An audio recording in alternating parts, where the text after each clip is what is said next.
done. We want to make sure people have time to answer any additional questions that they may have in regards to the opt-out subject.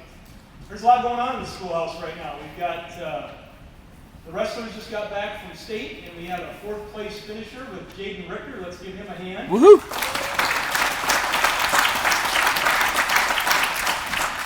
And Coach Brady and the boys went out there and worked hard to get to that point. We got our own Matt Schrankberg. He's probably scoreboard watching right now, trying to figure out what's going to happen because our girls basketball team has made the Sodak 16, which is really a big deal. So we'll give them a big hand.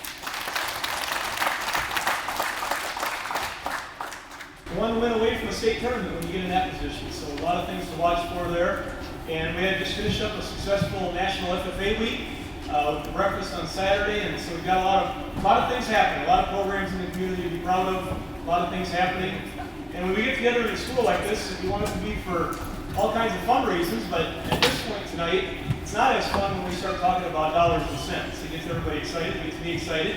We're also talking about our kids and our programs and our community. And so as the board has been watching this subject, for the last number of years, it's been quite a journey. And then we throw in an unexpected COVID in the middle of all that, and it just made things even more interesting. And so what you're going to see tonight is a lot of the same information the board has been looking at as we voted unanimously to bring this to the public for a vote, and we felt like that was the best thing to do. In school boards, you have the ability to do an opt-out without bringing it to the public. That option exists, but it can be quickly challenged by a number of signatures and a vote, and I just don't think that's the best way to do it. I think that the community needs to speak, and they need to decide what they think is in the best interest of the community and looking at the long-term future. There's a lot of positive things happening in the community. Look at the Blue Dragon Academy being expanded right now for more students. They're building that for the future. The school has had our population of kids get up to a really good point where this opt-out probably wouldn't have been necessary. And then with COVID, it changed, and it started going the other way a little bit. We had a lot of people at homeschooled and different things, and we've analyzed all the different students that have chosen to go to different districts. It's been very few for reasons that aren't completely explainable. And so we got to look at what the future is at school, and so that's why we bring this forward today. And looking at the long-term health. There's things that we can do probably we can skinny up down to a really bony structure. But our opinion, bring it to the public, is let's look at what can we do to make this school be a strong, healthy school, ready for what's ahead. We've got a lot of young classes coming up. We've got a lot of young people moving to the community. Their kids haven't hit the schoolhouse yet, but they're coming. There's been a ton of good work done in the community. The city has stepped up with infrastructure repairs. There's been good community groups that have gotten together to work on housing and do different things. And so there's a lot of positives happening. And as a school, we want to be there for the growth, so asking for more money is not a positive ever from anybody. I don't want to spend more money, nor does anyone else. But I guess I'm looking at this right now as, bringing this forward as an investment in the community so we can get to the next steps of Garrison's growth. So I'm going to turn it over to our superintendent, Guy Johnson, and let him give a presentation. And like I said, we'll have question and answer afterwards. We'll have a microphone we can bring around, make sure that we can hear the questions, and we can have some good civil conversation about the subject. So thank you, everybody, for coming tonight, and I'll let Mr. Johnson get started. Thanks for coming, everybody. Our hope here is to get information out to all of you and get your questions answered. Those are really the purposes of tonight. But in order to understand where we're at, we do have to talk a little bit about school finance. And so we'll start out with some of that background information. We will drill down into some of the specifics of the Garrison School District's general fund and the capital outlay fund. And then, of course, we'll certainly set aside some time at the end for some questions. So just kind of the overarching view. You sometimes hear people talk about the way that the school's funding is like your checkbook. It's really not. We've got a number of major funds. Each of them have money set aside to do specific things. We've got a special education fund. That one is specifically earmarked money for educating kids with disabilities. We got a capital outlay fund. That fund is local money only, and it's used for large, more permanent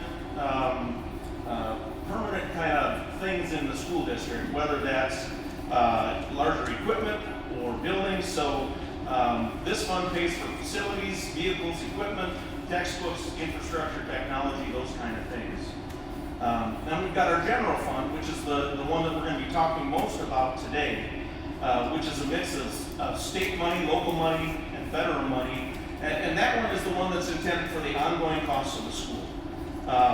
So we've got a number of different things that are paid out of the general fund, but for the most part, it's cost for personnel, except for those who work in special education. Those people are paid out of the special ed fund. This is where we fund our consumable supplies, custodial supplies, utilities, those kind of things. In this district, we've got just over 81%, between 81 and 82% of this fund is our earmarked for personnel expenses. Then we do have a couple of different funds. These are called enterprise funds, and it's like our food service, preschool fund. Those are really beyond the scope of this discussion, although it is important to note that if any of those are overspent at the end of the year, we're required to take general fund dollars and backfill that so that it starts out the new fiscal year at zero. And so that's probably the most important piece there. So let's talk about the general fund. As I just said, it's used for our operational expenses. Interestingly, the local school board doesn't have any control over what the levies are for the general fund. That's actually set by the legislature. And we just talked about the different things that are paid for out of there as well. The general fund is funded with a funding formula. And this is set by the state as well. Way back in 1995 was when we started with this. They started a per student formula.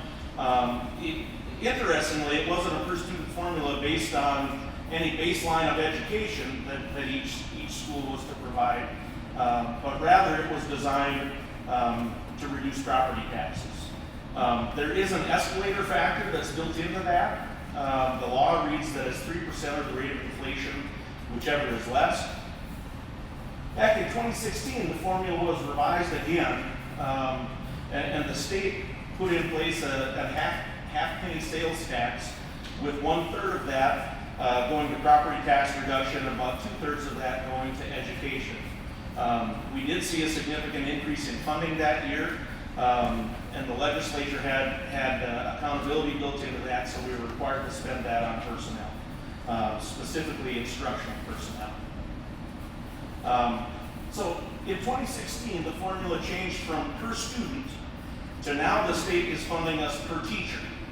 Now, they say it's much easier to understand that way, but understand the number of teachers that the state tells us we ought to have is still based on the number of kids that come to school here. And so essentially it remains a per student driven formula. When they did introduce this, the ratios that the state suggested were chosen in such a way to make it appear as though many schools are overstaffed. Then as we continue on, getting from 2016 up to here, this year that target teacher salary is a little over $52,000. Then off that, that's multiplied by the number of teachers. Then it's multiplied by 29% to get the benefits. Basically, the total teacher cost, according to this formula, should be at $60,854. That number is then multiplied by an overhead rate, which is all of the other people in the school district, all of our utilities, supplies, and all of that kind of stuff. You add all of that together, and that's how the state determines what our total need is. I mentioned this before, but the general fund levy for local dollars is actually set by the state. We don't have any control of that as far as a local school board. This last year, you can see the numbers there. For ag land, it was $1.36.2 per thousand. Owner occupied, a little over $3 per thousand. And then businesses, it was 630.8. There is a ratio that has to be maintained, and again, I'm not sure how they pick these numbers, but for every $1 of ag mill levy, the owner occupied is 2.2379, and then the other or business category is 4.6314. And anything with the general fund, that ratio has to be maintained. So after the total need is determined, the way that this works is that those levies are applied to all the different valuations in our district, and it generates X amount of money. So the total need, if you can envision a bucket, then we fill it up with our local money, and then the state backfills it up to the top, is essentially how that works, to get up to the total need. Our general fund also has federal funding. Normally this is a relatively small allocation of money. It pays for about 40 to 50% depending on the year of our Title I teacher. And then we've got another bucket of money from the federal government that typically pays for salary and benefits for about 40% of one of our elementary staff members. Of course, Shannon talked about the COVID pandemic. Had we not seen an influx of federal money from the COVID pandemic, we probably would have been talking about this a couple of years ago.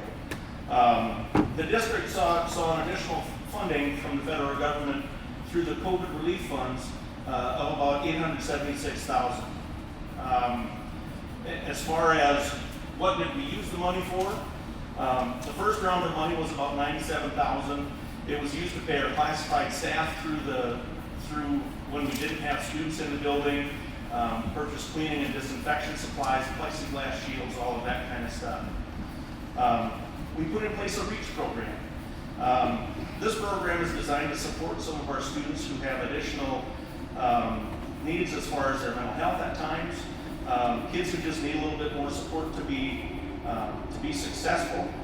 We employ one school counselor and one education assistant, working with them on academics, social skills, mental health needs. That program for last year and this year, the combined cost will be a little over $200,000. Our title program is another one some of you have maybe heard about and read stories in the news about the idea of learning loss when our kids were not in school and the impact that COVID has had. Our board decided that we wanted to fund an additional person in our Title I program as well to help our elementary students to catch up, those who had fallen behind. Last year we had a certified teacher in that role. This year we have a regular title teacher, and then we've got an education assistant in there to help her. Cost at the end of the year will be about $84,000. We trained all of our staff with a student support teams model. When you're training that many people, the cost was approximately $32,000 to pay them for their time in the summer. We bought a new reading curriculum. That cost us about $75,000. A phonics system, about $30,000. A new math curriculum in our elementary. Again, those are very expensive, so about $68,000. And then we did purchase some new furniture in our library. Along with this REACH program, we had to have some additional furniture that was appropriate for that. Our counseling office, and then we've got a secondary office that is used for some mental health professionals who come in and deliver services within our building. We gotta have furniture if we're gonna have that service here. All right, so let's talk about capital outlay fund. This one is used for those larger, more permanent items in the district. You think about buildings, significant replacements of anything very large. So our chiller was 20 years old a couple of years ago, and we ended up needing to replace that. That comes out of the capital outlay fund. This is for vehicles, textbooks, technology, some of those larger things that are intended to last for quite some time. Back in 2016, they tinkered with this formula as well. They did make it legal for a district to transfer up to 45% of their revenues into the general fund. Many people are a little concerned about that trend of not necessarily funding the general fund in a way that can fund the programs, and then relying on local dollars to fund those ongoing costs. Part of the reason for that is because if you look around at our buildings, this, we call it the new gym. It was built in 2002. At 20 years old, there's a pretty good chance that we're going to need to do some continuous repair. Last year, we replaced about half of the roof on the entire facility. Those things need to come out of the capital outlay fund, and if you take that money and slide it over to ongoing needs, you end up letting the building suffer, and eventually you're going to need a new building. You know, and so there is some concern about that, but that is something that changed in the law of 2016. This one is funded through local taxes only. Before 2016, the local school boards could set the levy amount up to $3 per thousand. In 2016, there was a baseline amount that was generated by whatever levy you had in place, and then that was considered as a base year, and then after that, it can go up by 3% of the rate of inflation, whichever is less. Important to note, with the general fund, there's that ratio of ag to owner occupied to other property types. Here, this is applied evenly across all property types. There is a significant inequity between different school districts when we're talking about the capital outlay fund. Again, it's funded solely with local money. So just to compare us with the Britton-Hecla district, we've got about the same number of students. They've got a few less than us. But if you look at our valuations there, and this is based on last year's numbers, but our ag valuation is about 125 million. Theirs is 616. Owner occupied for us is a little bit bigger with 178 million. Business at 41 million in our district.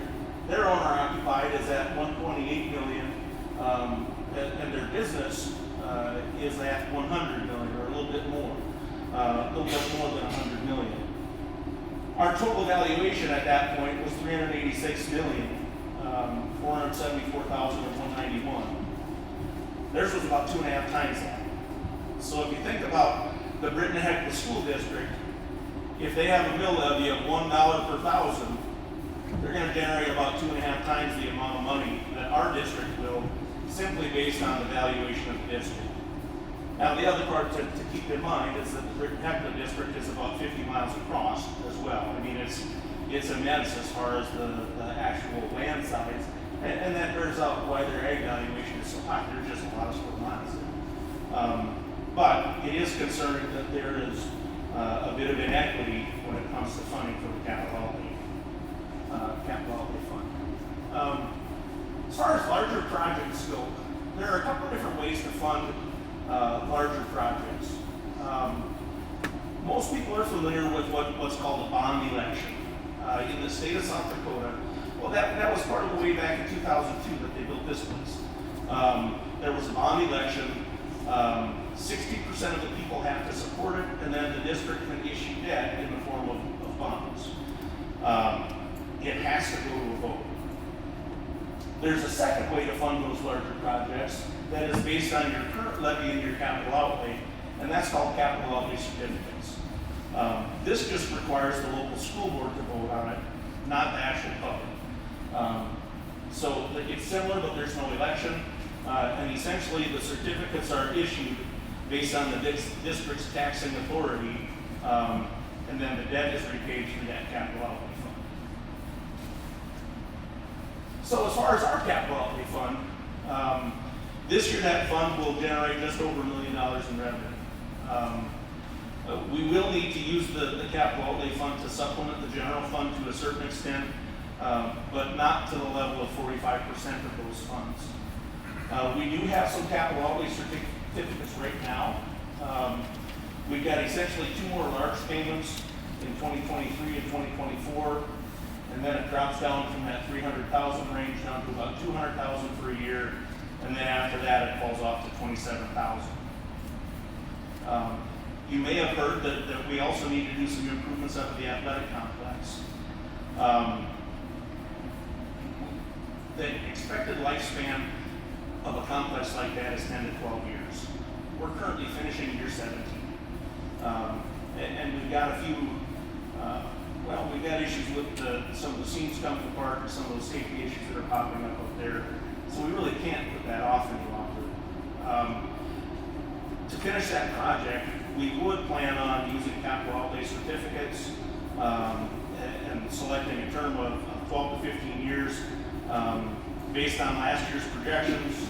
Our payments are going to end up being between $90,000 and $100,000 on that for the next 12 to 15 years. All right, so now let's talk about opt-outs. When they revised the funding formula, they picked this targeted student to teacher to student ratio.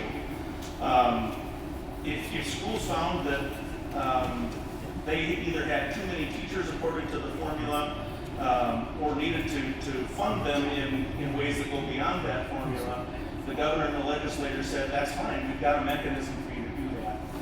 It's the opt-out process. In 2022, there are 63 schools out of 150 that are opting out in South Dakota, 42% of those districts. State law governs the process. The first step in it is that it requires approval from 2/3 of the board. Our board elected to go to an election right away as opposed to waiting for a petition process. Taxes are assessed according to the general fund levy, and so that ratio is maintained. So for every $1 of levy for ag, it's 2.2379 times that for owner occupied, and for every $1 of ag, it's 4.6314 times that for other kinds of property. It's important to note that the fiscal year and the calendar year don't really line up. So if an opt-out is passed, basically the first year of the opt-out, you get half of the money. The last year of the opt-out, you get half of the money, and that's just because of the way that it all lines up on the calendar. If you look at our own opt-out history, in 2016, the board held an election for an opt-out maximum of 500,000. Close to 57% voted yes out of 832 voters. The 2016 opt-out expired, and then in 2021, another election was held. The resolution passed by 1 vote, but there were some irregularities in the election that kind of made us question whether that was actually a valid election or not. The board then took steps to have a judge invalidate the election results. So essentially saying, no, we had some issues with that election. We're going to take steps to basically invalidate it and go back to zero. The district did need to return in 2022, largely due to that influx of federal money and our ability to use our general fund reserves to cover the deficit. So as you look at, opt-out general fund, how do we use the general fund? Really, it's people and programs. And in schools, programs are people. It takes people to do the work. About 82% of our general fund is used for personnel costs. And that includes all of the personnel who are not working specifically with students who qualify for special ed. Our average teacher salary this last year, $50,258. If you add in all the benefits, the average is just over $67,714. Last year, of course, we need to kind of keep up with the folks around us as far as competition for teachers. Salaries increased last year by about $250,000. Aid from the state with respect to funding simply has not kept pace with what needs to happen. People oftentimes ask about efficiency. Every year the state ranks all of the schools with respect to efficiency, and that's how much money is spent per child to educate children. If you look at that list, the ones that are always ranked as the most efficient have kind of a sweet spot. And you might think, well, gosh, what makes a district mostly efficient? Well, it's that they can fill their classrooms with 20 to 25 kids. We rank 101 out of 149, with number 1 being the highest cost per student. So we're in the top third of districts with respect to the low cost per student. If you rank us by size, we're at about the 50th percentile. So we may be 50th percentile but we're top third as far as efficiency goes. That being said, the enrollment matters. I pulled together a little bit of information here for you about that. Going all the way back to the early 2000s, in 2001 and 4, the district enrollment was 528. If you look at a graph of it, then it kind of goes up and down until 2011, it was 500, or 2010. And then 2011, it hits 526, but then starts a downward trend. You can see then, going to 2016, we've got 526, 518, 491, 472, 470, and then 458 in 2016. That was the year of the first opt-out. Then 16 to 19, the trend started going back up. So in 2019, we had 492 students. COVID hits us that year, the 1920 school year. The next school year, we're at 462. 21, we're at 462. And then 2022, we're down to 444. This is the layout of what we've got as far as section numbers or graduating class numbers. You can see we've got 2 classes that are in the 40s there with K and 1. We've got another at grade 10.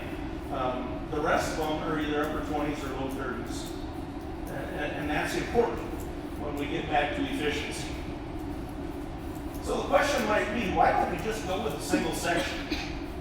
So you go back to this. So second grade, if we did that, we'd have 33 kids in the room. You see third and fourth, we had 34. Middle school, 27, 29. And then high school this year, you can see there we've got 9th grade at 30, 25 in grade 11 at 32. We did do this a number of years ago. We had a group of kids in second grade. We had about 25 kids to start the school year. So we consolidated 25.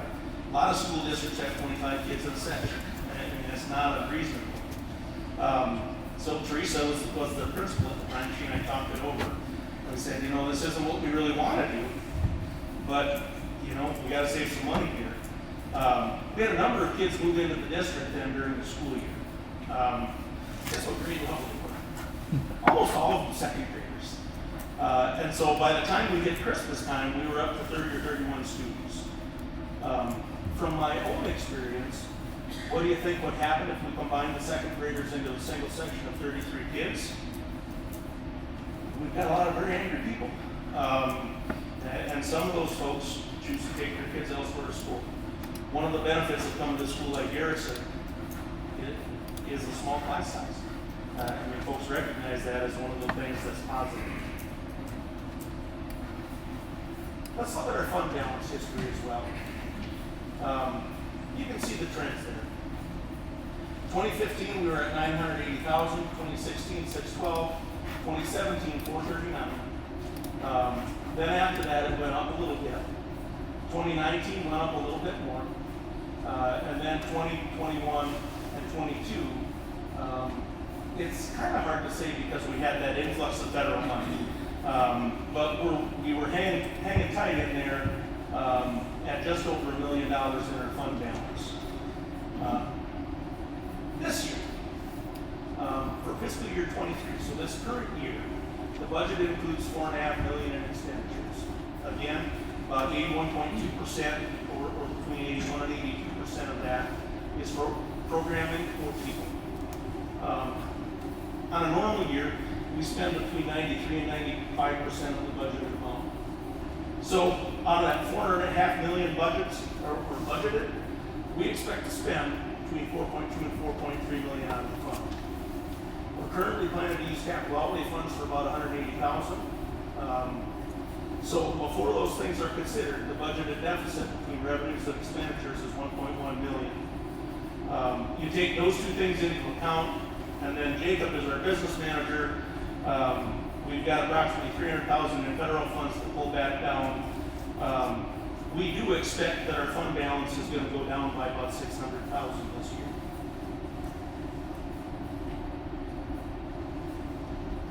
Our board in January, passed an opt-out resolution, voted for an opt-out of $500,000 for 5 years, and it's important to note that that is a maximum. If they wanted to increase that number, they'd have to come back for another vote or pass another resolution and then wait for it to be referred. That amount won't cover the entire shortfall in the budget. That shortfall at this point is about $600,000. So that $500,000 opt-out, we would still plan to transfer $100,000 out of the capital outlay fund to cover the remainder of that deficit.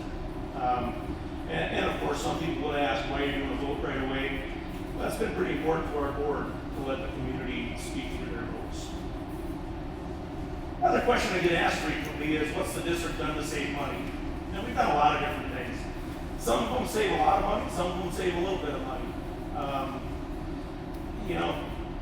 In 2016, we had a service that would come in launder and rugs and rags. Well, we purchased our own washer and dryer. We do that ourselves now, saves us $3,000 to $4,000 a year. The next bullet is a big one. In 2017, our food service was in the red by $90,000. So again, going back to those first slides, if the food service ends at minus $90,000, you got to take $90,000 out of your general fund at the end of the year and put it in there. Since that time, we've worked with Lunchtime Solutions, and we're now at the point where the general fund doesn't supplement the food service at all. So essentially, we saved a structural deficit of $90,000 in our food service. 2019, we compared vendors for the finish on gym floors. Cost went from $9,000 down to about $2,500. Again, that's about $6,000 a year. 2019, who knew that you could save a ton of money on copier leases? So we went through the request for proposals process. Our cost went from about $36,000 down to $12,000. So an average annual savings of about $24,000. We did that for waste services or garden services as well. Reduced our cost by about $6,000. 2020, we put in LED lighting in the building and did some HVAC updates. Estimated savings from that are $15,000 to $20,000 as well. And we did use some of that federal money to offset some expenses that we would normally be paying for with regular district money. That has allowed us to preserve the general fund reserve.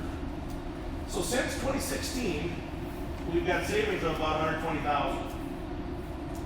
That money has been put directly back into our people. Again, you go back to the idea that the general fund, people are the main expense in the general fund. We took those savings and rolled it back into an investment in our employees.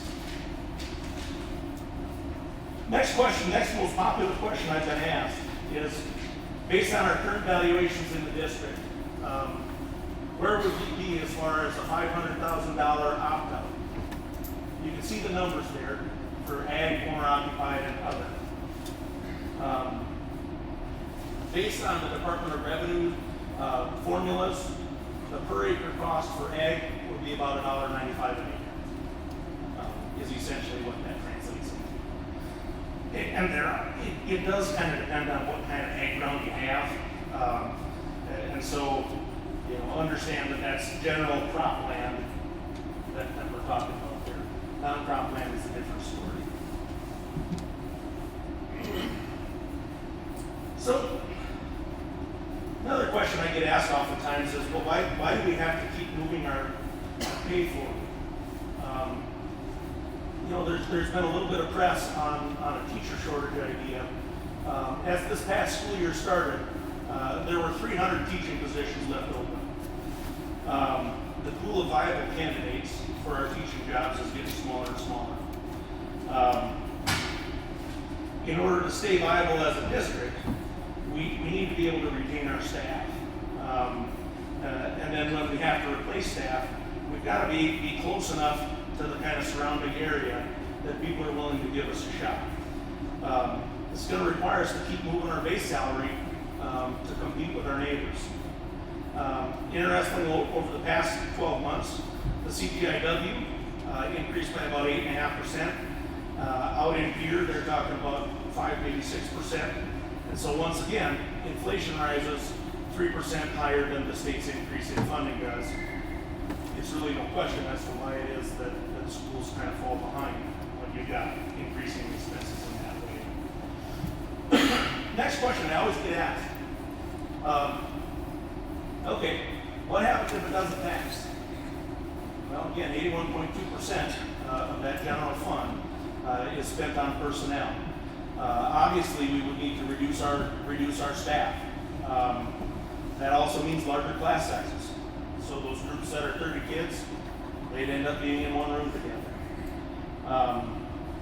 You know, I've heard a number of things that have already, some folks have already been decided by the board. I heard we're canceling our FFA program. I heard we're canceling all music. And I heard that we're also cutting art. None of those decisions have been made. No recommendations have been made to the board. That's folks just trying to do some fear mongering about, well, I'm not sure why you'd come up with that rumor, but that one, all three of those have come back to me that we've already decided that next year there is no music, there is no ag, and there is no art in our district. This opt-out, we intend to preserve all of those programs. It's not to add new programs, it's to preserve the ones that we've got. The questions you got? We got two guys over here, Mr. Steckler and Mr. McGregor. You just raise your hand, they'll come with a microphone, and that way everyone can hear what you've got to say.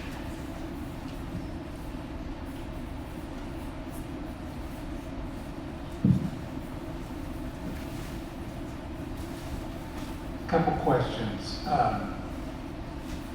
I'm not familiar with what you're allowed to do with your budgets.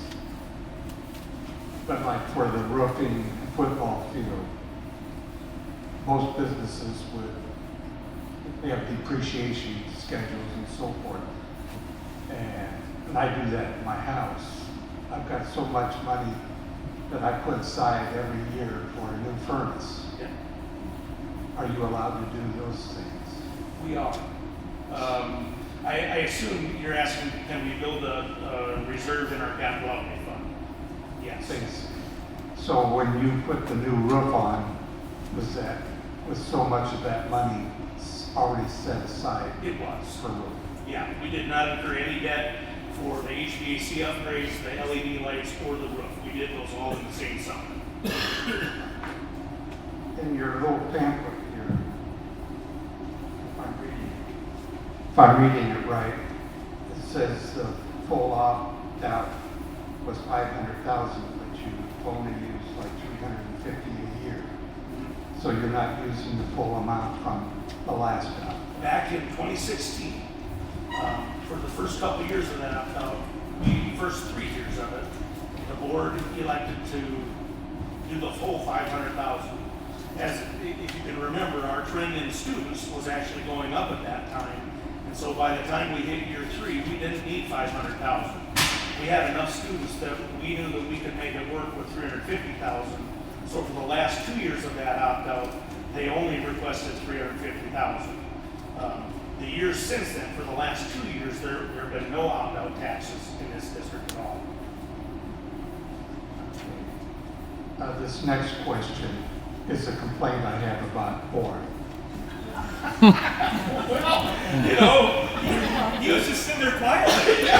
You've been pretty good so far. My lot is 1 acre, and he won't let me put it into rural farm. So, anyway. You gotta keep working on it.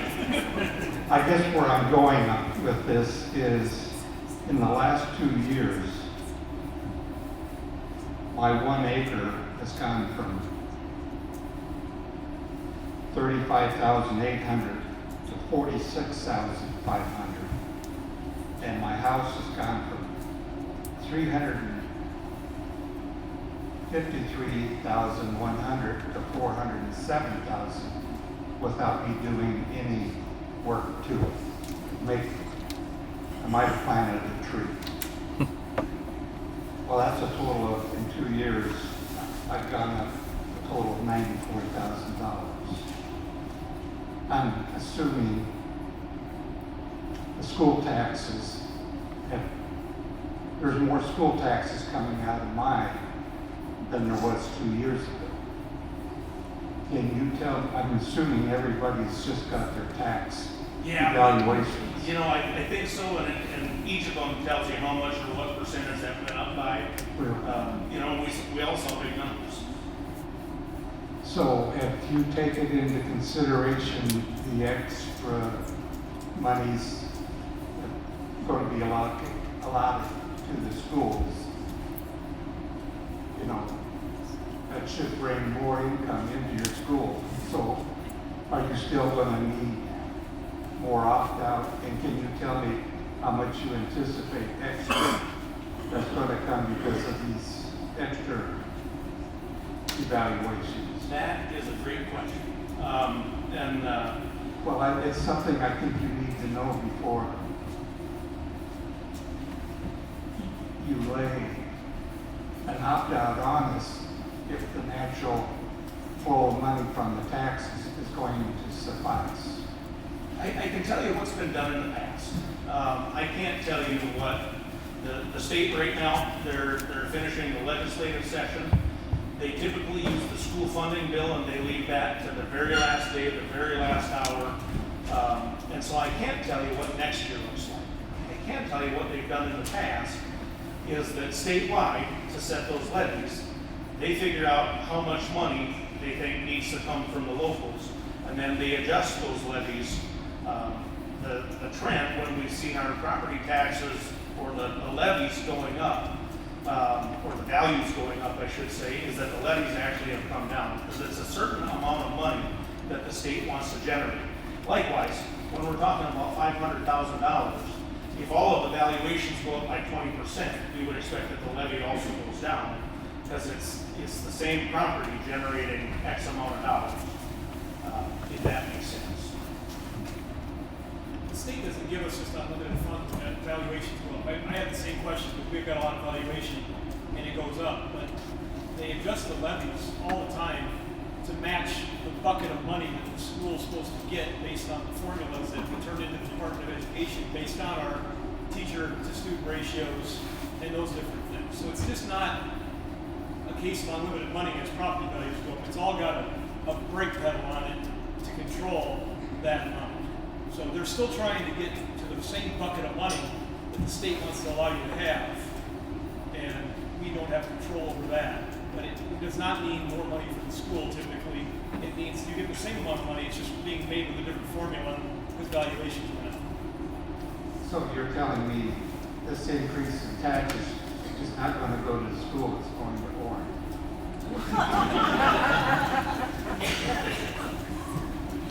You know what, it stays with the state, and if it's a state money, and it stays with the county, if it's county money.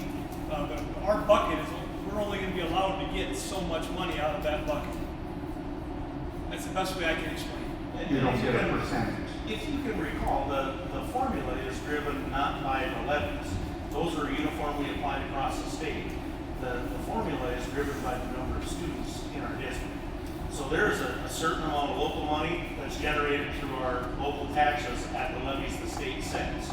And then based on the number of students, if we have 30 more students next year, our general need goes up, but our local money stays the same. So the state backfills a little bit more, if that makes sense. It's not like they maintain a ratio between state funds and local funds, and everybody has 30% local money, 60% state money, and 10% federal money. They set the levies that's applied across the board, and then the number of students actually determines how much funding you get in the general fund. So I'm understanding you as my tax, my evaluation for my assets that I have are going up. You, as a school administrator, are not going to get any extra. And they typically adjust the levies, so the levies go down. They're looking for a certain dollar amount to be generated across the state when they calculate what those levies should be. What's the levy going down? You know, that's a great question.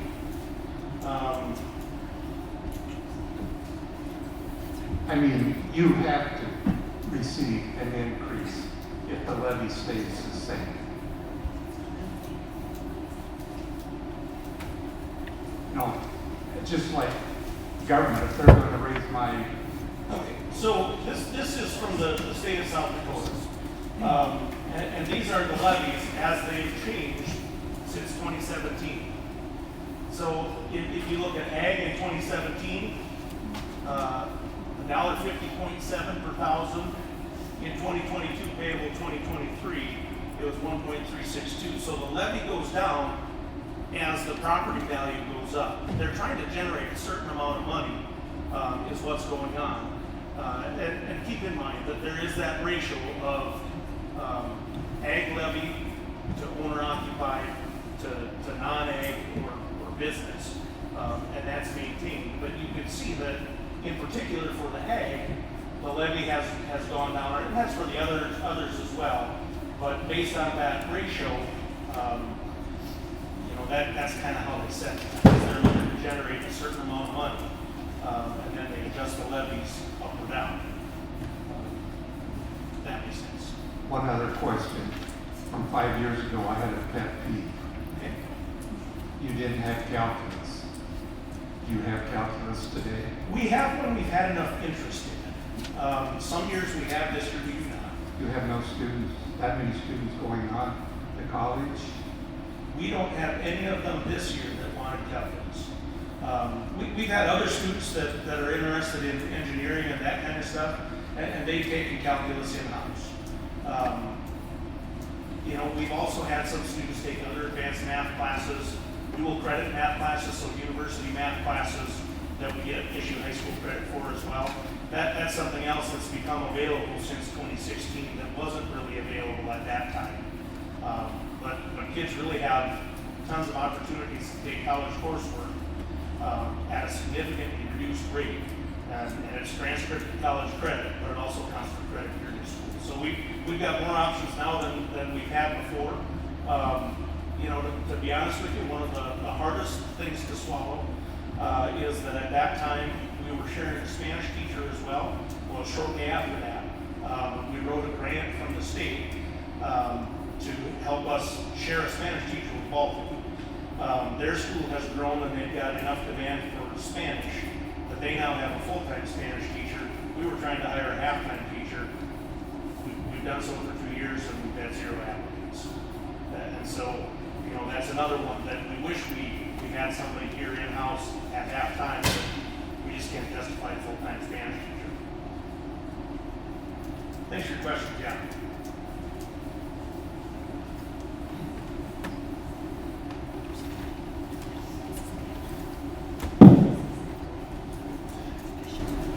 Kind of you manage now.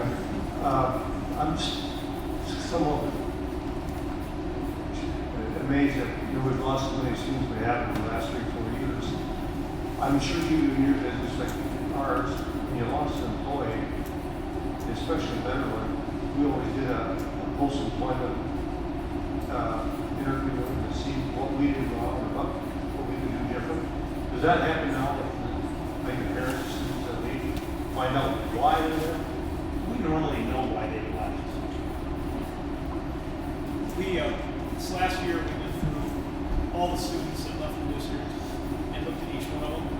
And 3/4 of them, I think it was, I don't remember the exact numbers in front of me, were families that left the district to move to other places.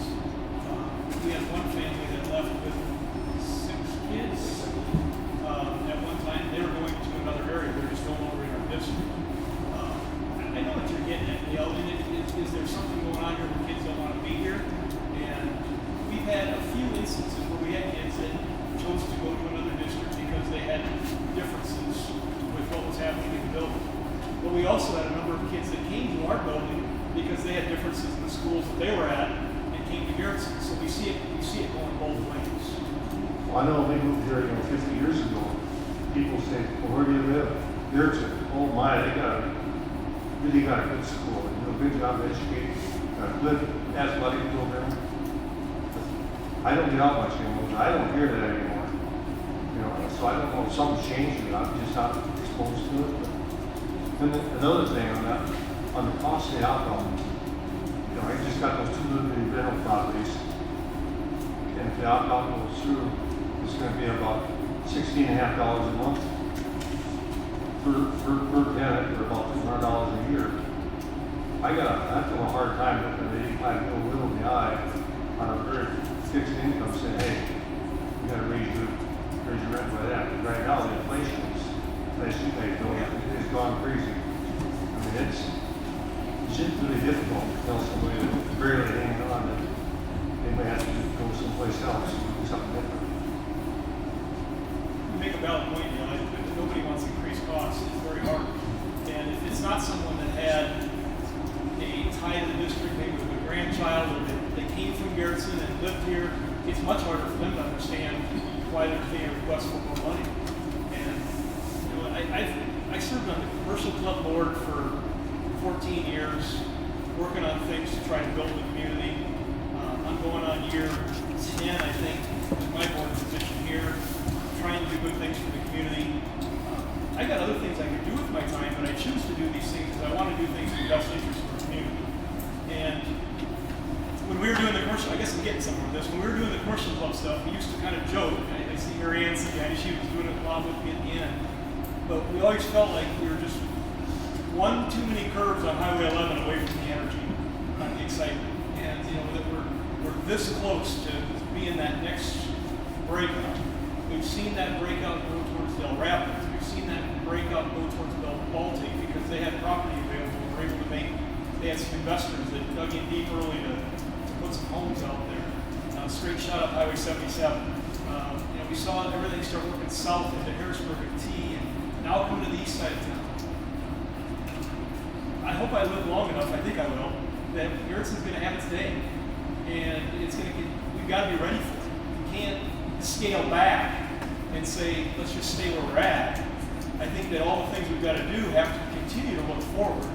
And looking forward sometimes can be expensive for everyone, including, you know, I look at like our business, what we've done in the past, I've taken some chances to get to the next step, and they've, you know, paid off because you knew it was going to happen. I know Garrettson's going to go bigger here soon. It's just, I graduated at 28 with your daughter in the same class.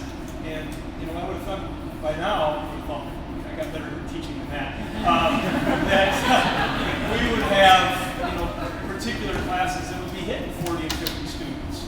We've peaked up and down, kind of went through these valleys. And we just find ourselves in a district that's just a hard size for the consistency for the way the state chooses to fund these schools. And costs that went up for your renters, costs that went up for you as a landlord, costs that went up for everybody in this room, and so have they for the school. And it's been difficult because I think Mr. Johnson had a valid point. The state, when they've given us money, with the formulas changing, that money has went right back into staff because you have to stay competitive. We've already got Brandon just down the road that's paying, what's their base? Their base, I believe, is our, yeah, they're on those yeah, they're $5,000 or $6,000 higher than us. And so we've got some amazing loyal people. I can look around the room here at faces that have chose Garrettson because they want to be here, because they're talented enough teachers that they could be teaching somewhere else for more money. And so, I mean, I'm trying to really push, that's why I'm here, because I want to see us get through to that next step. Like I said, or else I find other things to do with my energy, but I think I can make a difference here, and that's why I've been working with our boards and work with Mr. Johnson trying to work on these things. But it's no fun when you get to this point. I kind of like where we were before COVID, going the right direction, and it did change. We had a number of people that chose to homeschool. We went through the whole formula. And granted, I'm just not going to ever hold you back. I'm a very straightforward person. There are some people that did leave for other reasons. You know, last year we had some controversy that everybody was popular with. We did what we thought we had to do in the best interest of the district, even though it wasn't popular. And there was a few kids that left from that. But it's just a couple. And we actually know every one of them. What was, like I said, we know why people are leaving. So I appreciate you asking that question.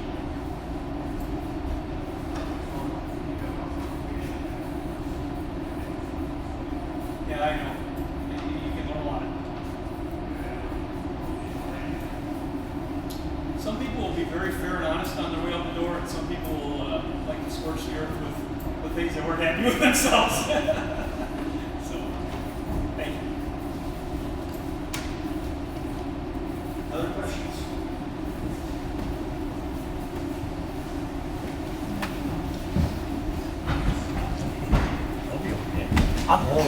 Guys, how when you were going through some of that stuff, talking about some of the federal money that we got, those 2 years, and you had up on the screen a bunch of different things that you funded with that money.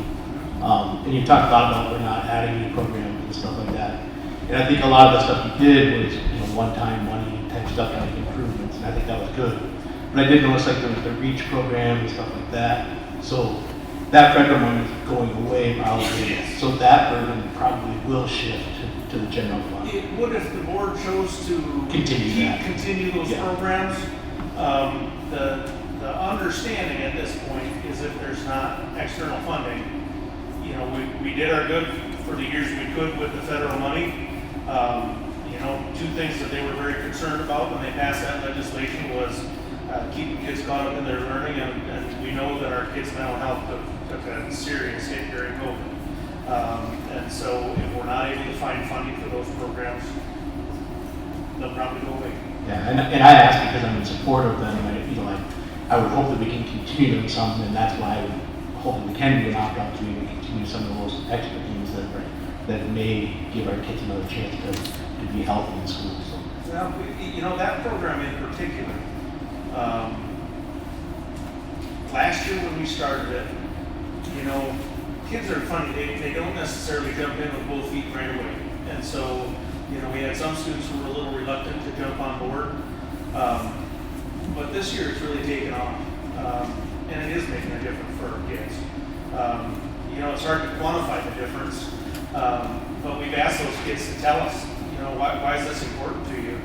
And you read those paragraphs that those kids wrote, and you go, wow, the folks working in this program are having a significant impact on our kids. And it's been very positive. I'd like to dovetail on that comment about that program. Is that we did get a report at the board level on the program and seeing some of those reports back from some of the kids. And we learned within our own board, I know I see Joey's here and Andy's here and Tam was out of town, Kari's here. We learned that there was some confusion even amongst the board of what was happening during those programs. And we have Garrett's had a history of having an ICU program for a little bit of time after school to help with studies for all students and for teachers to remain accountable to help the kids also during those times. And I think there were some people that thought that REACH program was designed to be more like that, just more time of that. But what they don't understand or didn't understand, including us who had needed a refresher course, was that was all about the student teams, the teacher teams. They could get together and spend the time to be able to say, all right, we've got this student here that we can do this to help, and put that energy towards that student. And using that time to analyze how it helps students better. There's a lot of schools that took this money and found loopholes to figure out how to pay for enhanced HVAC systems and somehow tie it to their football fields for some good of the, I don't know how they did it. I don't want to be on one side of the signatures for doing that, because this federal money had specific strings tied to it. And Mr. Johnson approached the board and said, I want to do something to help kids just like they're supposed to. And I know when we first sent it out to the state for approval, the comment came back something to the regards of, we haven't seen anything like this in the requests that are coming for this money. There was very limited number of schools that actually chose to do something for the students. So I'm glad you recognize that. Thanks for the opportunity to talk about it.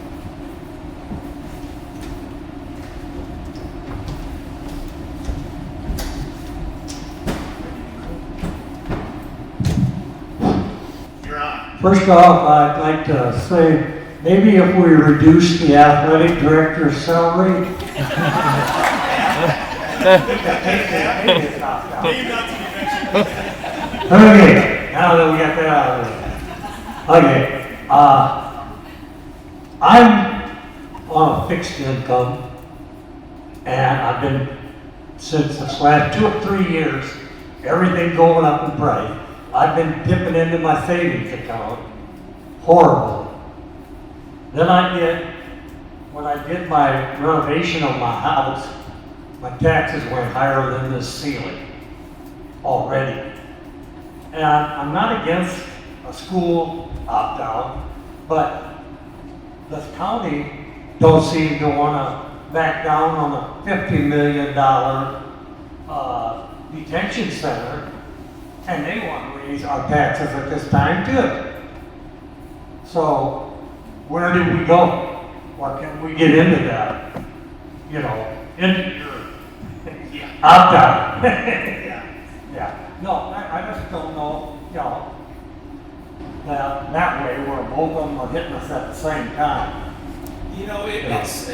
I think you're bringing up a point that is important, and that's that. You know, we do realize, and I think every member of our board realizes that this is asking our community for support in ways that have a real impact. Yeah. And we know you're not the only one in that situation. Nope, I know it's I good. mean, it's interesting as Jacob and I couple that with the questions about valuations increase. Jacob and I, the other day after the valuations came out, you know, if I remember right, his went up by 24% or something. Mine went up by 21%.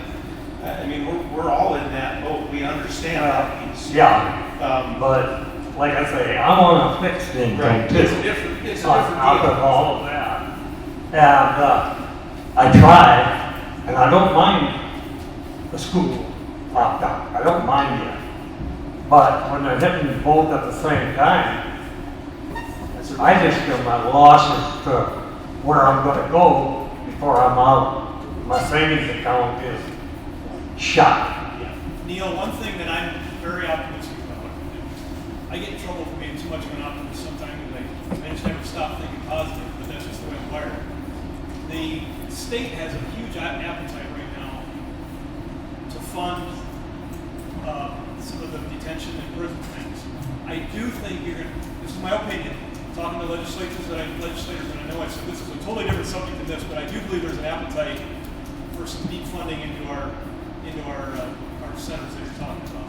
And I hope the counties get the help that they need from the state, because I know there's an appetite for legislators, but I just want to make sure to draw one other point here, that it makes me feel better sitting here in this chair when I ask you for money on a fixed income, that since 2016, we've paid off those bond issues, and so even for the last, I believe it was 2 years of the previous opt-out, we had dropped off those percentages out of the school formula that are no longer there. Because when we first passed the opt-out last time, we had 2 bond issues we were still paying on, and so at the time, I was being said obviously very proud of the community for stepping up, because we had stacked basically three things on top of each other. And so we had to wait for those other 2 to fall off to kind of normalize our taxes compared to other communities. And because our rates had gotten higher than other communities because of that bond, and then opt-out. And so those are gone now and have been paid off and relieved. That does help. We've been without those for a few years now. So it makes me feel a little better, even though it doesn't make it. Like I say, it's a hard road to go. Yep.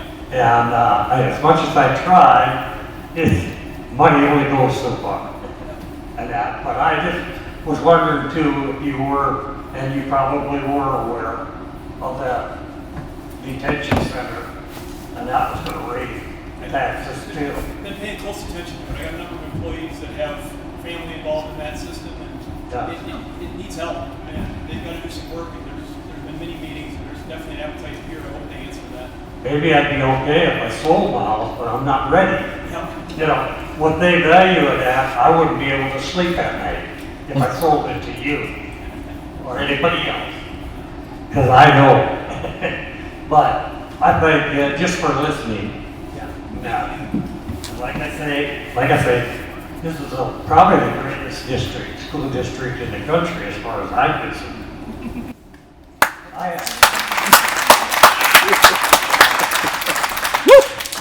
I have 2 children that I can prove to you that it is. I mean, where they've gone in life and that stuff. But like I say, I'm still struggling with both of them hitting me at the same time. And I know you can't do, maybe you can call the county commissioner, tell him to hold off for about 5 years. Okay? Yeah. I think you got that kind of pull. Yeah, I do. Yes. Sorry about that.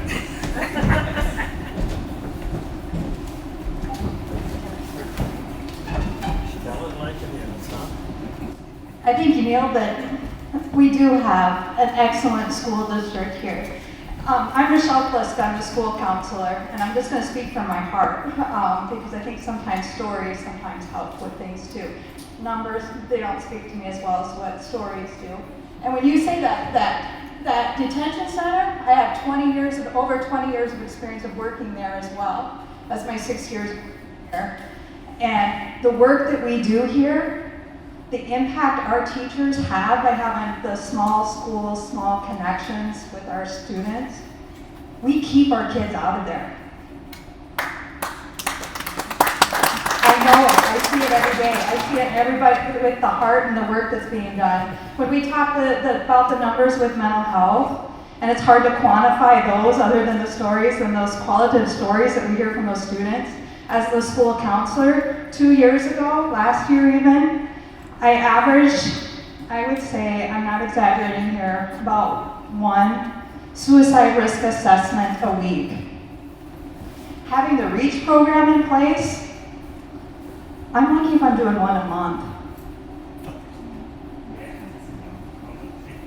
We're saving lives, we're keeping kids out of detention, we're giving them a good life by caring about them, and we can do that when we can have quality staff by offering the salaries that we do and having classrooms at manageable numbers. Thanks for listening to me, I appreciate it.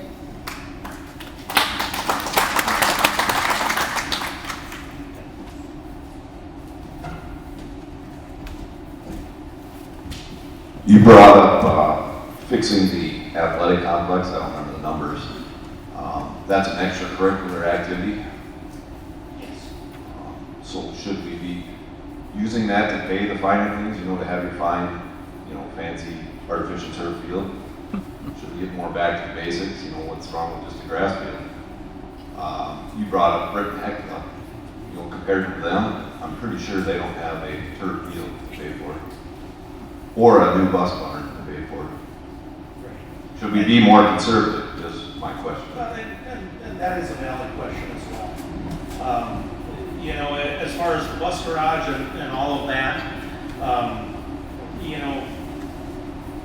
I can't really speak to the reason that the board of the administration at the time felt like that was necessary, but obviously the board and administration did at that time.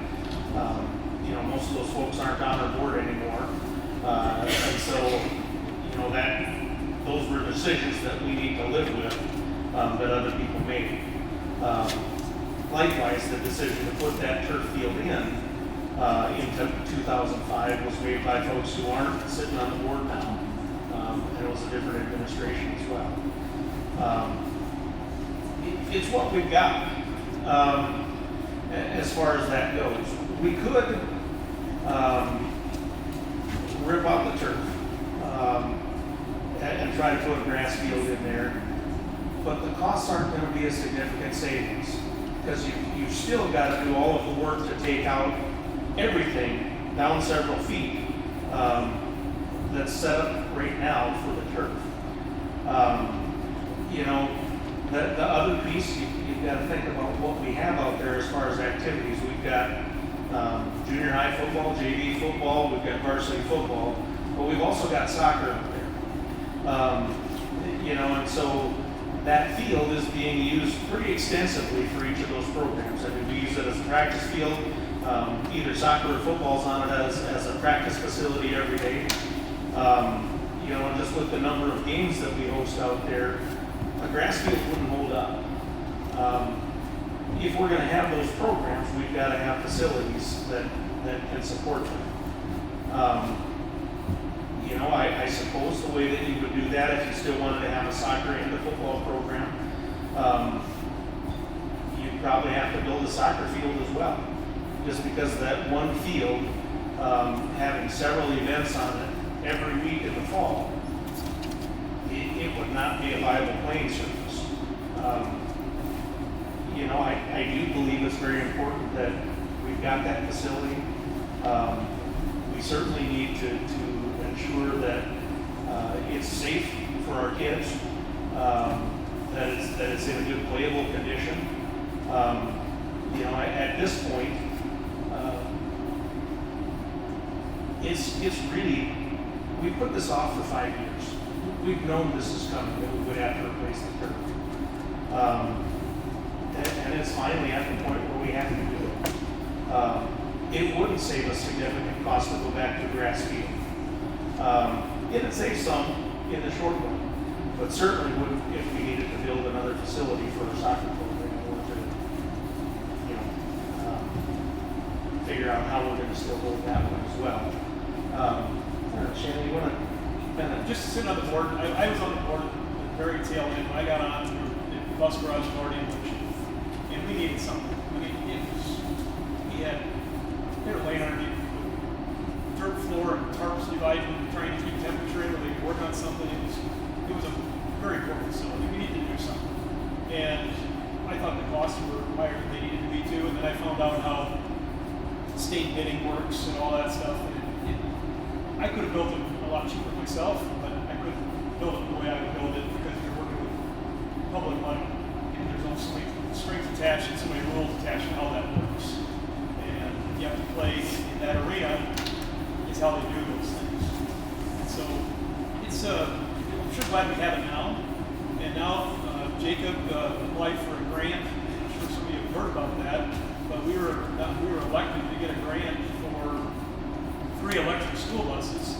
We've been studying that whole deal. I play in that automotive world quite a bit. I just came back from a big battery conference in Phoenix about electric vehicles, and we're learning enough that it might be a viable option for us to accept that grant to take care of some of our ongoing expenses that way. But to do that, I'm sure glad we got a good bus garage. We got a good place to put those things in charge. So in that regard, that's a good thing. As far as the athletic complex, that has been a problem for a lot of people in the district because it is considered luxury, for sure. One thing I will say is that you've seen companies like Mammoth Sports and those sort of places, Mid-American Turf, they're booming through the roof because they're going in all over the country. Because people are, I'm not as big of an advocate as I would be, but we have it now, and we have to maintain it. We're going to have to spend more money this time as we study it with the engineers, because we have to go in and fix the underneath part a little bit that wasn't quite done right the first time. Have to get the drainage in. And so this time around is going to cost more than we originally planned on to get it right. Our hope is at the end of this cycle, and I say hope because you won't know, Mother Nature's going to do what it does with the ground around here. But we hope that on the next cycle, all we got to do is put a surface on. And that will be a lot less than what we're having to do this time to get it so we feel good about the underlayment along with the surface that's got to be put on top of it. And I asked the same question to the guy, other board members did too, why can't we just go back to grass? And I just don't think it works with what we're trying to do up with that. Now that we've got it, we might as well keep it. It's kind of what it boils down to. And so it's expensive. It is.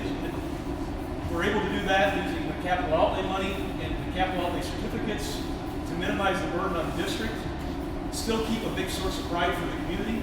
And it's hard not to smile when you go up there on a football day when the weather's nice and everybody's having fun.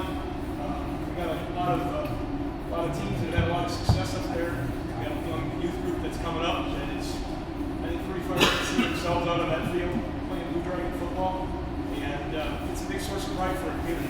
Also, when people go around and they shop for schools, because, like when Dale's gone now, when he asked his question, there are a number of people nowadays that are much more fluid with their choices on school. Families move, jobs change, and I would have never ever thought about going to a different school when I was in Harrison. But it's not even a second thought for a lot of families anymore. If something's not quite right, to try another school. And people vote with their feet. schools, and they look. And if they have a student that's into track or soccer or football, and maybe they're not quite hitting the double A level, but they know their kid really enjoys playing football. We've got kids that have come up for Brandon because their kids want to play football. And they want to play. They don't want to just stand on the sidelines. They want to be involved.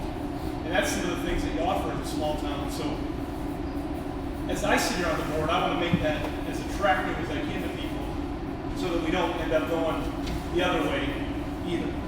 Because it's, you know, I look at a lot of these things and we joke at our workplace, and John said up there, but there are some things we think, well, why couldn't somebody else do that? Somebody else will fill in and they look like a hero for a little bit.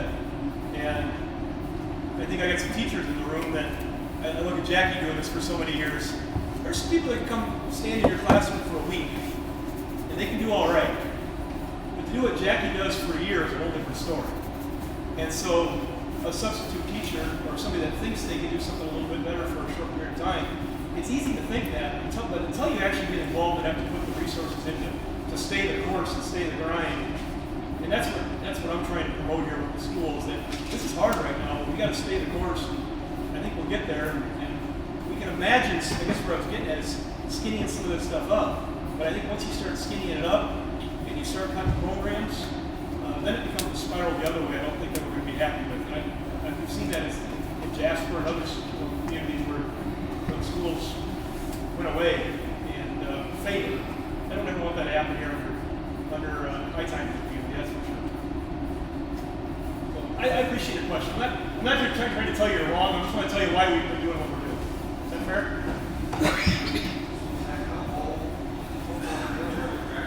It's the football field and the underlayment and the surface of the track and the concrete around the entrance area for ADA requirements. We've got a lot of open concrete there after 20 years. It's that whole frontage part coming in, and we're doing alternate bids on some of the extra stuff because that price tag came in much higher than we really wanted to. Like I said, as a board, we voted that we can continue using capital outlay certificates and keep it within the budgets of that capital outlay fund. And still keep ourselves available to buy the other curriculums we need to buy.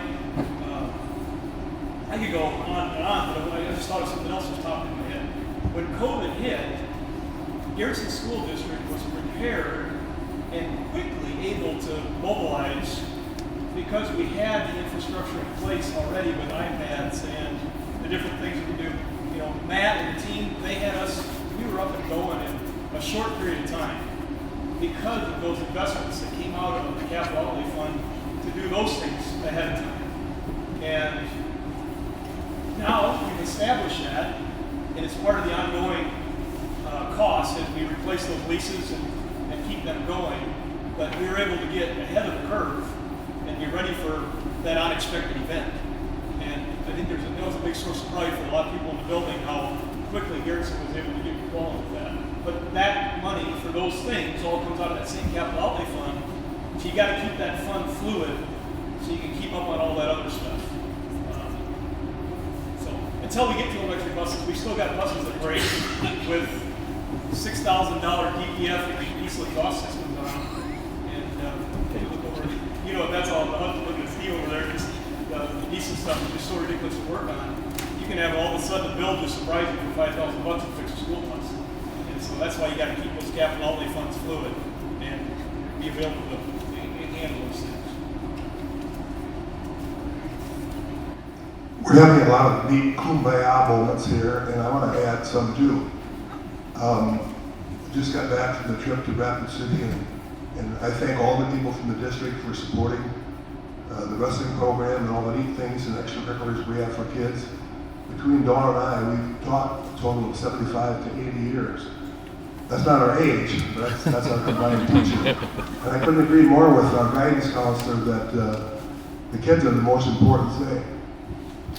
I've got two questions and an observation. Mr. Johnson, earlier you showed that we're getting near the end of paying off some of our bond certificates. Capital outlay certificates. The bonds were gone a couple of years ago. Okay. But then shouldn't that free up more money so we wouldn't have to have an opt-out?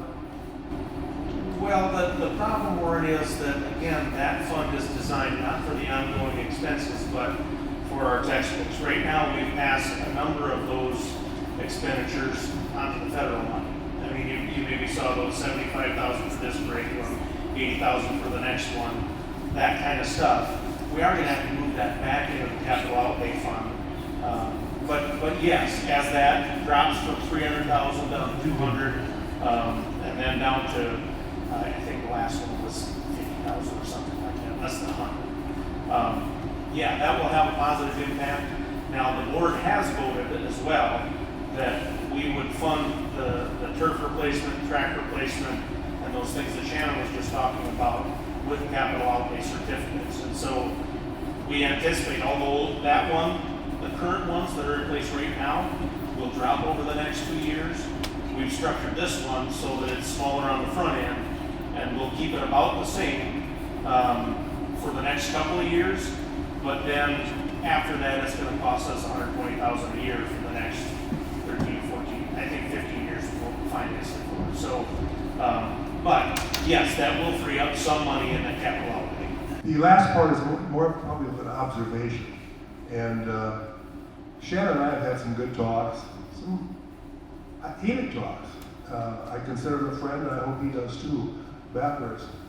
But I've long said that I don't think, you laid it out there yourself, most of our problem isn't caused by anybody in this room, it's caused by our enrollment. We need 1.5 teachers per class, and we can't cut a teacher in half. We tried combination rooms in the past and other things and so forth, and maybe they can work. And I guess all we're going to do is ask you guys to do the best job you can. But I do feel that we aren't doing a good job in Garrettson spending our money in the best way we can. And it's not a cheap shot for you two, I'm talking about all of us. If we don't have a good year farming, the Sorensen kids probably didn't go on vacation that year. It's not anybody's fault that we're 1.5 teachers per classroom, but we have to live within those means. And I remember after the last opt-out, Shannon and I talked a lot, and I talked a lot about 2 schools that did a lot of homework. Baltic had 2 more kids than us, Alcester 2 less. In Baltic, the superintendent was also a principal. In Alcester, the superintendent still is 2 principals besides his job. He drives bus in the morning, and in the evening he drives bus for the wrestling team. He told me this year they gave him money for driving the bus now because they have a little extra money. And we know that Shannon and I have talked about this. Baltic's doing better now. I think they have 2 principals. But we aren't there yet. And I think we need to find ways to live within our means, and that's what we're asking. And last spring, this isn't a cheap shot to anybody, but last spring, a number of us went to the school board and said, don't extend administrative contracts just yet. Don't tie the hands of a new school board. And Shannon, I know it was you shared with me in confidence, this isn't a cheap shot. You said, I said, Shannon, we shouldn't, I don't want to let teachers go, but if we can combine some administration duties, let's do that. And you told me you didn't anticipate the need for an opt-out. Well, what changed in the time when I sat down with you in your building? You know?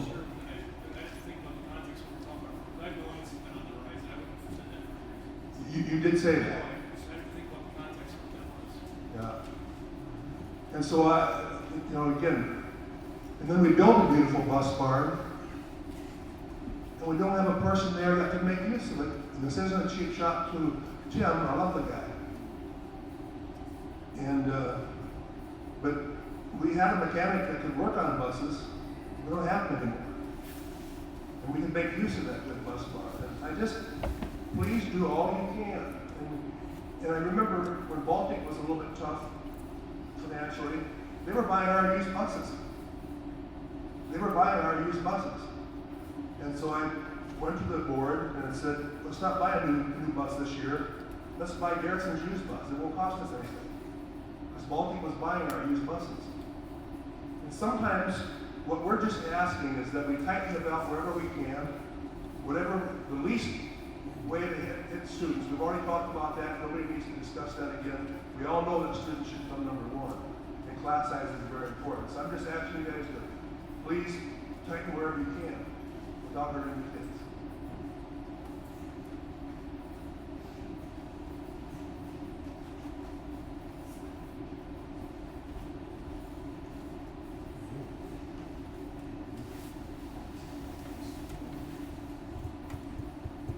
I'm just want to share an experience about myself. Well, I'm going on 75 years old, but that was probably 2008. I was visiting with one of my classmates, and he just so happened to be the school superintendent. And he shared with me what his school district had just done. They brought in a consultant to visit with administrative staff, teachers, the board, students, parents of students, and people in the community. And they dug down into the reports that were generated, accounts, like your football field, you have money says, and he said they basically reorganized him, and he had nothing but positive to say. And so I was in a different industry, and I thought, well, I thought I was doing pretty good. And I was affiliated with the ELCA, and I talked to our district manager, and he says, well, we provide that service too, to ECL facilities. And I says, how dangerous is it for me? And he says, you'll find it, it's not going to hurt anybody. Well, we brought them in there for a week, and there was, I think, 3 of them, and they went all 3 different directions. And I'll tell you, by the time they left, we incorporated probably 60 to 70% of their recommendations. And again, it made our facility a better place. It made me a better manager. And I've just heard from people here saying, this is a great school.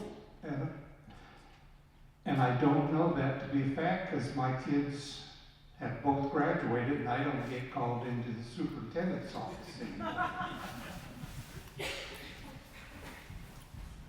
But I believe each and every one of them.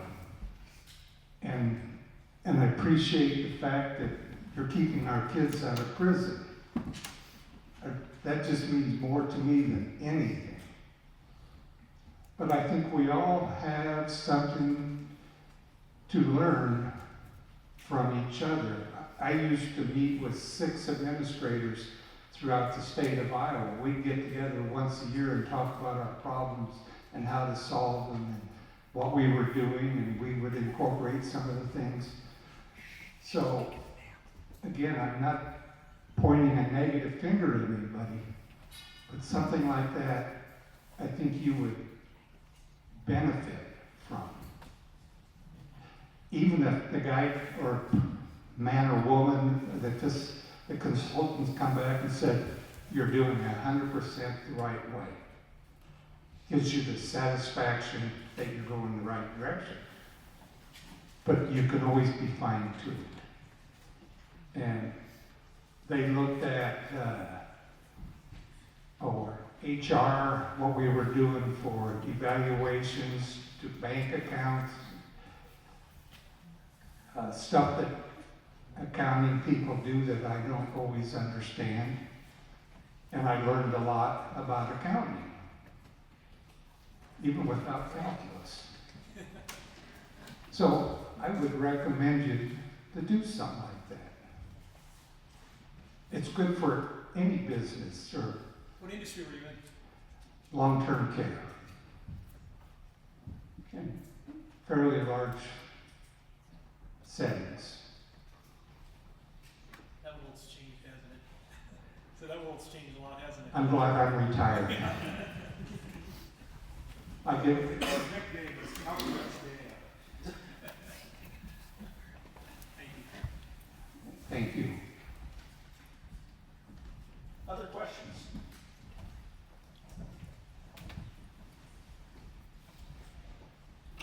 One question that came up today, somebody asked this, Mr. Johnson. Thank you, Kevin. Let's say the opt-out passes or doesn't. We don't know that yet. If the opt-out would not pass, is it 1 week, 2 weeks, 1 month? How soon can the board come back with a second one? I would have to reread that law to see the timeline there. The piece that you would probably run up into would be the timeline for, well, we can do this again up until, I believe it has to be done by July 1st, is the deal. The piece that you run up into is the public employee laws that say that if you're gonna reduce your staff, you've gotta notify them by April 15th. So, and that is part of the reason that, you know, we didn't want to wait until after that date. You know, if it doesn't pass, you know, we'll have to, well, we as the board in this case, but, you know, we would put together, administratively, we put together some recommendations and the board's gonna have to take some action on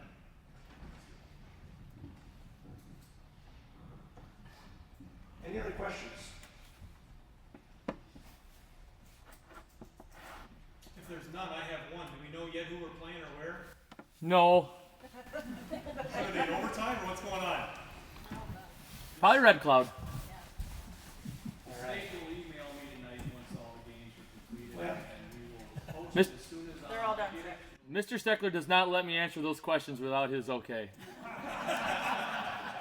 we want to have it right. Well, I just, 25 different rumors going. Who won? Sisseton or Aberdeen Round Call? Sisseton. Okay. Landry won. Real Bank won, and Hamlin. All right. I want to thank all of you for coming. Excitement for the community, so let's Yeah, it is. I mean, our community's got a lot of good things going for it, you know, and our school really, you know, my own opinion is that we've got a lot of people working really hard for our kids in this building and doing good work. And I appreciate the fact that we're doing it in a community that is very supportive of education. And I appreciate the fact that all of you cared enough to actually show up, you know, and giving your time so that you can get some of the facts and answer, or hopefully you feel like your questions were answered tonight. But we appreciate you all showing up. Now, if any of you think of questions that you want to ask, call the office, send me an email. I would be happy to provide whatever it is, whatever information that you're looking for. You know, our books are public documents as far as the financials, all of that stuff. That's all public information. And so whether you talk to Jacob or you talk to me, we'll be happy to provide whatever information you're looking for. But please ask. And so I just want to thank you all for coming. And with that reminder to quiz us a little bit. Shannon's holding up a document. Many of you saw them over on the table. That's just a document we put together. Actually, it was given to the board a couple months ago. Just because sometimes all of these numbers and all that stuff is a little bit hard to wrap your head around. And sometimes going back to the information is important. So if you didn't pick one of those up, please pick one up on the way out. A lot of the information, of course, we talked about in the presentation piece of it. But thanks for coming, folks. Really appreciate it.